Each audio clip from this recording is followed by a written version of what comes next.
Ikaze kandi bene data muri ikiganiro cy'ijambo ry'Imana. Twongeye gushima Imana kuko twongeye guhura kugira ngo dukomeze inyigisho zacu twatangiye. Inyigisho zivuga hejuru yo kumenya Imana mu buryo bwimbitse. Muri video ya mbere twagerageje kuvuga Imana, uburyo dushobora kuyimenya, uburyo dushobora kwibwirana nayo. Tuvuga yuko kuyimenya bitagarukira cyane cyane ku makuru yayo ayo dusoma muri Bibiliya, ahubwo tugomba kuyimenya mu buryo bwimbitse, tukagera naho duhinduka inshuti z'Imana, tukagera naho tugirana ubusabane bukomeye n'Imana kubera kuyimenya. Twabazanije ikibazo kivuga ngo se ko tuza tuvuga ngo Imana irahaba, ariko kandi mu by'ukuri ntayo turebesha amaso, kuko abantu bakeneye bashaka kuvuga ikintu birebeye n'amaso, uretse kuko nyine Imana tuyirebesha ayandi maso. Hari ayandi maso twe tugira, twebwe abakristo tumaze kwakira Yesu Kristo tukavuka ubwa kabiri, twahawe ayandi maso y'umwuka. Ijambo ry'Imana riravuga ngo iby'umwuka biza bimenya abanyamwuka.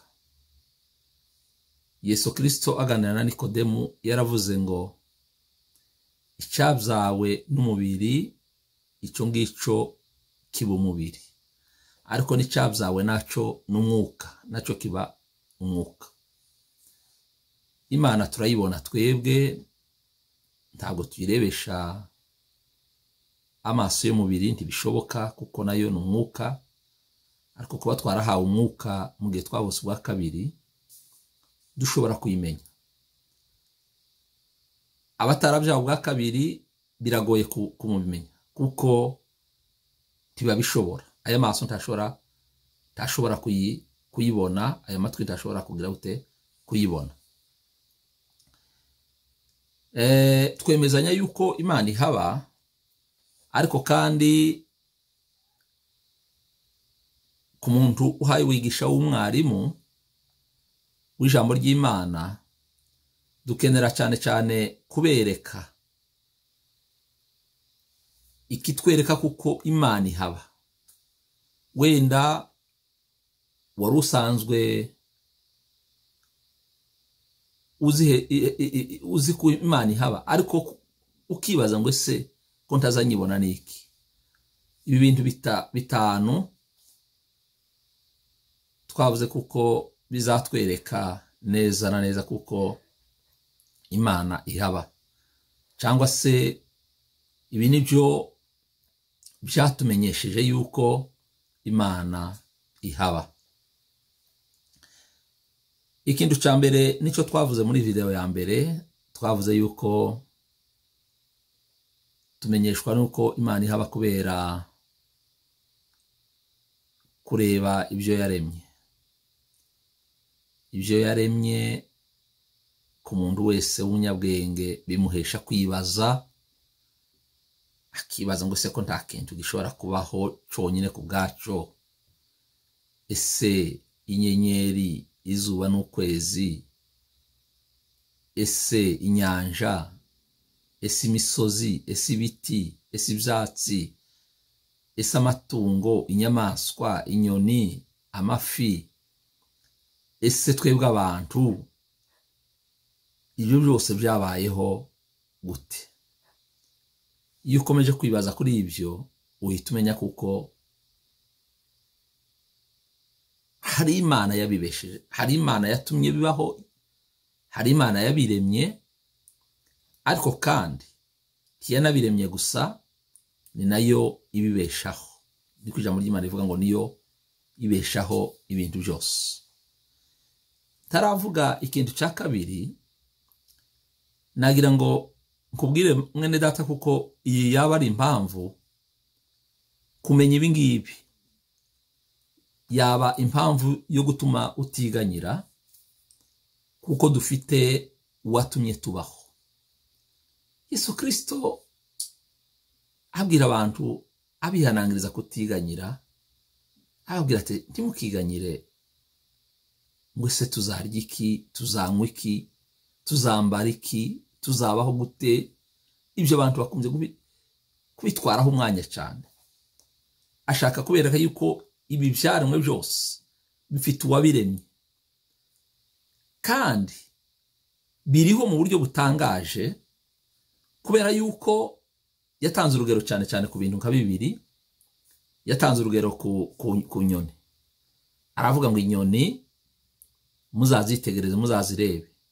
Nta muntu uzi umurima w'inyoni aho uba, tiziza zihinga, tizigira gute, ariko zibaho. Ese kutaribaza igituma inyoni zibaho? Ese nuko zitagira inzara? Nazo ziza zisonze, ariko ninde uzihaza?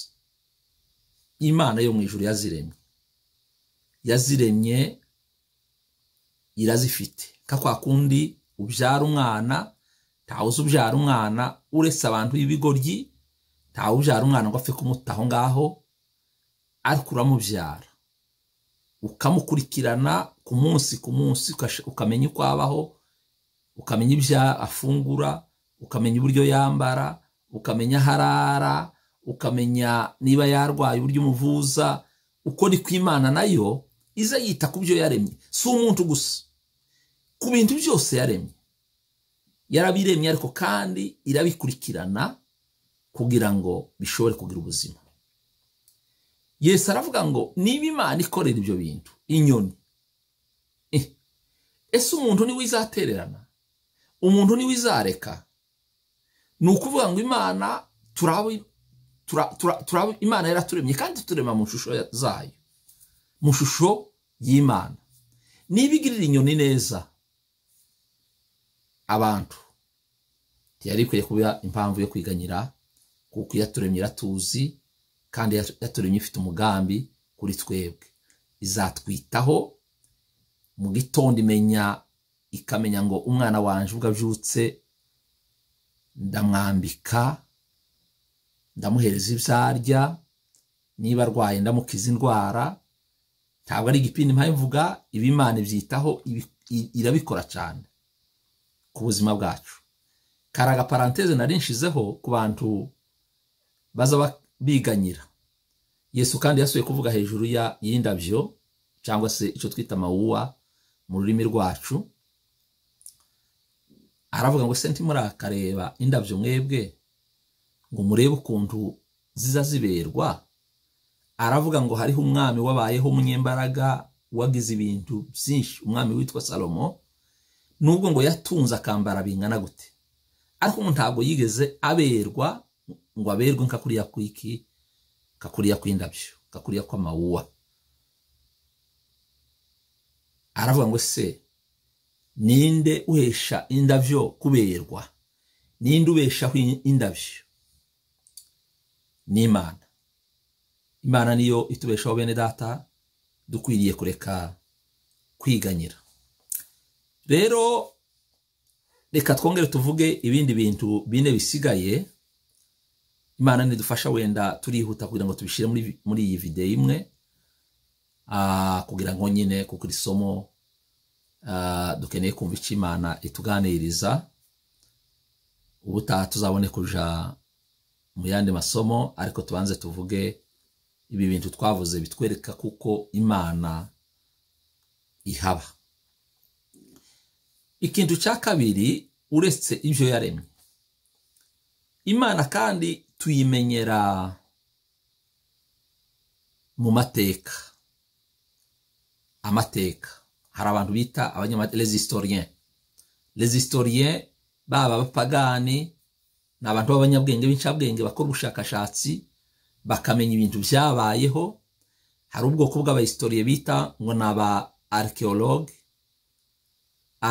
ni abantu bacukumbura bakagenda bakamenya ngo aha hantu higeze kuba abantu, nubwo hameze gutya ariko habaye abantu, kandi aba bantu bari bafite ubuzima, byari Imana yatanze ubwo bwenge irabubahereza, barabyiga bakabyandika, bakandika ibitabo by'amateka. Abo bantu ubushakashatsi bakoze bwagaragaje yuko ibintu byose byanditse mu ijambo ry'Imana muri Bibiliya, mu mateka, byose byagiye bihaba. Iyo Bibiliya ivuga ngo habaye uyu muntu akaba aba hano hantu mu gihugu kiniki, bakora ubushakashatsi bagasanga nyine ibyo bintu byarahabaye. Bariya bami barahabaye, abahanuzi barahabaye, abatambyi barahabaye, abacamanza barahabaye, amateka arabihamya, arabyerekana. Nubwo abanyamateka bamwe bigiza nkana bakanga kwemera Imana kuko ihaba, ariko byibura bemera yuko ibi bintu bibiri ivuga byabayeho. Ibintu by'ejo bundi hano ni ibintu by'amateka y'umwami wacu Yesu Kristo. Nta muntu n'umwe ubihakana, nta n'umuntu n'umwe ushobora kubikontredisa. Yewe abantu bari gukora n'ingendo kugeza n'uyu munsi, iyo mwumva ngo abantu bagiye ngo mu gihugu kitagatifu i Yerusalemu cyangwa se muri Israeli, bakunze kugira ingendo kenshi. Ico baba bagiye kugira barashika bagasanga ibisigarira by'amateka y'ubuzima bwa Yesu Kristo, imva yiwe, ikindi cyose kuriya byanditse muri Bibiliya. Rero ayo mateka agatuma abantu bemera yuko koko iby'Imana yavuze mu kanwa kayo ikabishira mu ijambo ryayo ni ukuri, Imana irahaba. Ikintu cya gatatu, icya mbere twavuze kuko tumenya Imana, tumenyeshwa Imana n'ibyo yaremwe, tukamenyeshwa Imana n'abantu bwayo kwandika amateka. Ikintu cya gatatu nacyo Bibiliya ikunze kuvuga nuko kuva ku kuremwa kw'isi, kuva kubaho ku muntu wa mbere Adamu, yagiye asiga urubyaro, agasiga rubwiye amateka. Bibiliya ivuga yuko ukuntu Adamu yabanye n'Imana, hari igihe kigeze kubaho Adamu na Eva bakabana n'Imana mu buryo kuko umuntu ashobora kubana n'undi muntu, bakumva ijwi ryayo, bakumva imirindi yayo. Imana ikaza ikababwira ngo mukore ibi n'ibi, muzakora ibi n'ibi, muzirinde ibi n'ibi, kakurya ko umuntu avugana n'undi muntu. Muratekereza ko Adamu ntabwo yashaje ngo areke kubibwira umuhungu wiwe cyangwa se abahungu biwe? Abahungu biwe nabo babibwira abandi bahungu babo, urubyaro rwabo. Urwo rubyaro rwabo rubwira urundi rubyaro, urwo rubyaro rubwira urundi kugeza n'uyu munsi. Uko niko twamenye Imana, n'ubundi buryo bukomeye twamenyemwo Imana. Ikizazi kikabwira ikindi kizazi iby'Imana yacu. Reka dusome Zaburi kugira ngo iri jambo tuvuze reke kuba iryacu gusa, turikize mu ijambo ry'Imana. Zaburi 145 no ku murongo wa 4 haravuga ngo abigihe bazashimira abikindi gihe imirimo yawe, bababwire iby'imbaraga wakoze. Umwanditsi wa Zaburi niko yabivuze, yaravuze ngo abigihe bazabwira abikindi gihe. Ni ukuvuga ngo ikizazi kizasiga kibwiye ikizazi kiri inyuma yacu ngo kikibwire ngo imirimo Imana yakoze birebera. Ku rugero nika kuriya, reka mvuge ku rugero, hari amateka yagiye aba mu isi twumva amateka ya za jenoside ni wacu yarakozwe. Iyo tuvuga mu Gatumba hari abantu bibyabona cyangwa se les témoins oculaires cyangwa se abadimu babayeho biriya byo mu Gatumba biba, ndetse mugabo ndetse nanje narabaye. Iyo tuganira n'abana bacu batabibayemo bavukiye mu mahanga twaramaze kuhava, tubabwira ibyatubayeho, nabo nibaje kugenda bazabwira ababo. Uko niko iby'Imana yacu bimera kuva kuri Adamu. Abantu bagenda bapasanya babwirana ibyo gukomera kw'Imana. Muri yo Zaburi nyine 74 no ku 78 bambe no kuri 4 naho nimwumva ko bavuga. Haravuga ngo ntituzabihisha abuzukuruza babo. Tituzahishiki, tituzahisha ibyo twabonanye Imana, tituzahisha abana bacu, abuzukuru bacu, abuzukuruza bacu, ibyo twabonanye Imana, ibyo twumvanye Imana, ibyo tuzi ku Mana yacu, ngo tuzabibwira abuzukuru bacu, ngo tubwire abigihe kizaza ishimwe ry'Uwiteka n'imbaraga ze n'imirimo itangaza yakoze.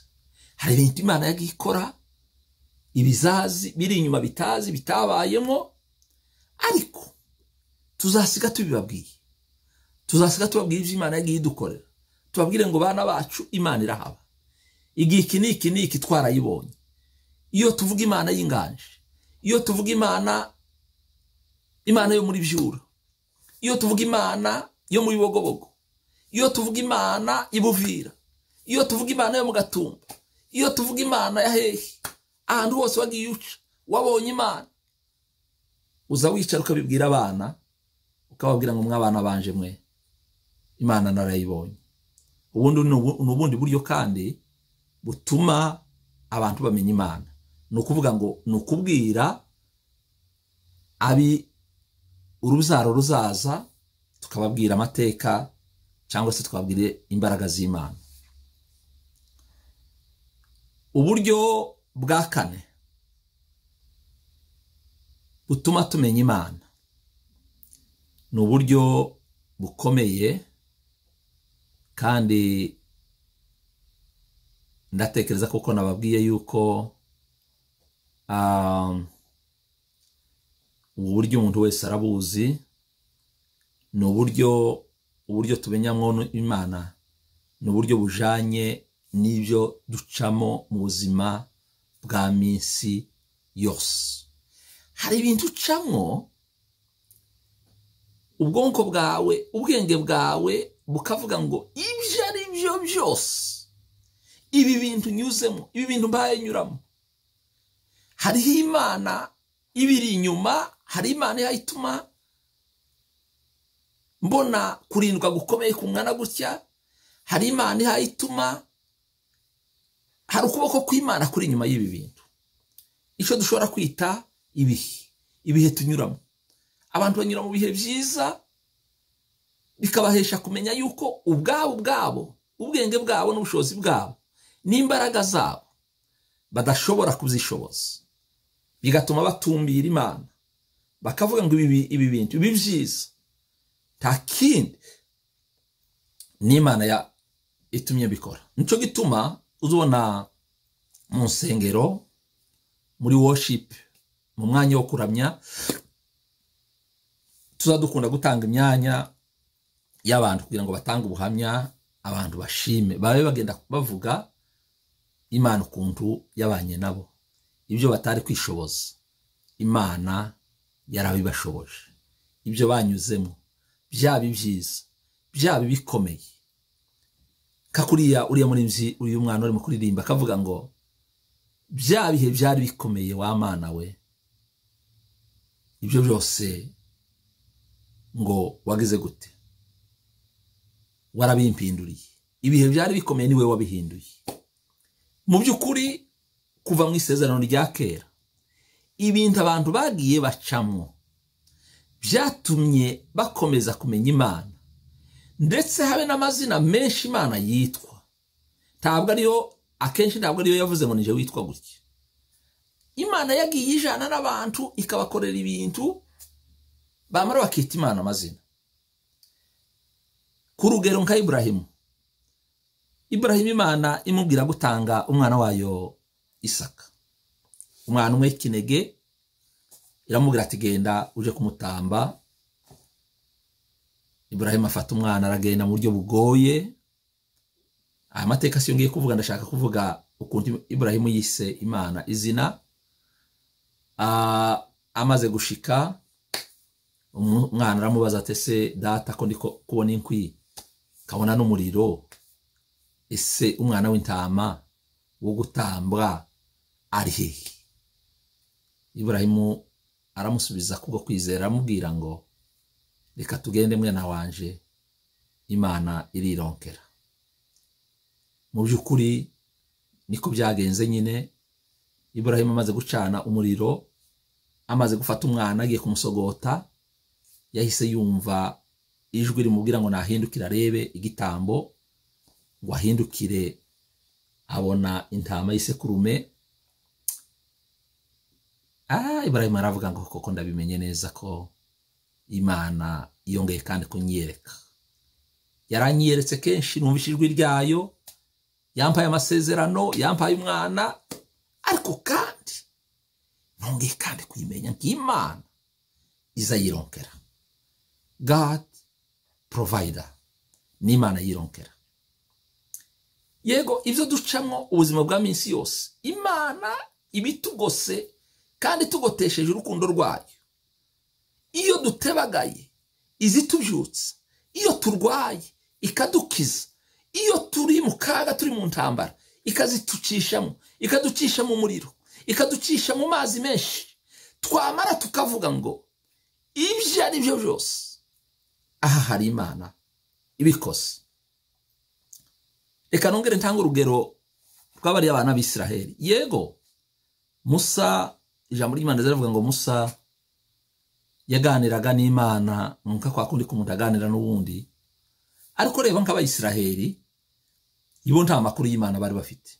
Yego Musa yarazaga akababwira ngo Imana irambwiye, Imana irambwiye, Imana yabantumyeho, Imana yagize gutya, ariko bo ntibayibone.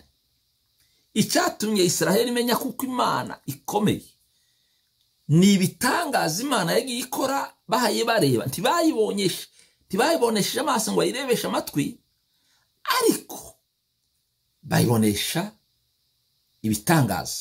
Imaze gucamwo inyanja, ntabwo bigeze bashimira Musa ngo bavuge ngo Musa ni ukoze, bahise bamenya kuko Imana ya Musa ari ibikoze, bamenya kuko Imana ihaba. Rero ibyo ducamwo bene data byose bimenyekanisha Imana. Nico gituma kandi reka nongere mvuge, waba uhanyura mu bintu bigoye, uzumenya kuko uri kumwe n'Imana, umuremyi wawe arahari muri ibyo bigoye, kandi ibyo biza kugira ngo bimenyekanishe Imana. Hari umugaragu w'Imana arategereye, aravuga ngo imwe mu nzira zikomeye zituma abantu bamenya Imana ngo ni ibihe bigoye, ni ibigeragezo. Kuko ngo uri mu mudamararo, uri mu byishimo, uri mu bintu byuzuye, biragora kumenya kuko Imana ihaba, biragora kuyegera. Ariko iri mu bigoye nico giwishaka, kandi iyo ishatse byo kuri ijambo ry'Imana riravuga ngo nkunda bankunda, kandi ngo abanshakana umwete, abo ngabo ngo nibo bazambona. Iyo ushaka Imana urayibona. Muri bya bihe bikomeye urayisenga ikakwiyereka. Reka dusome ijambo ry'Imana muri Zaburi kugira ngo ribe ijambo rikonfirme ibyo tuvuze, reke kuba ijambo ryacu. Zaburi y'ijana na 39, turahera kuri 7 tugere ku 11. Twumva ukuntu Imana izibana natwe. Imana aho tugiye hose tuba turi kumwe nayo, twaba mu mwijima tuba turi kumwe nayo, twaba mu muco tuba turi kumwe nayo, twaba mu byishimo turi kumwe nayo, twaba turi mu, rero bigatuma havamwo ishimwe ry'Imana. Mwumva uko Dawidi yabivuze, yaravuze ngo ndahungira Uwiteka hehe, ndahungira mu maso hawe hehe, aravuga ngo nazamuka nkaja mu ijuru uriyo, nasasa ngo uburiri bwanje kabusasi, kavuga ngo noneho Imana mu kivi iba mu ijuru, reka noneho ngende inje mu kuzimu niho idashobora kubiri, ukagenda ngo ukahasasa ukashira igitanda cyawe, aho ngaho naho ngo Imana iriyo. Aravuga ngo mfashe nk'indege cyangwa kenda amababa, yaravuze ngo amababa y'umuseke, reka tuvuge nk'indege, ukavuga uti reka noneho ngende inje mu kirere, inje gutura iyo ngiyo mu kirere, iyo kumpera y'inyanja. Aravuga ngo aho naho ukuboko kwawe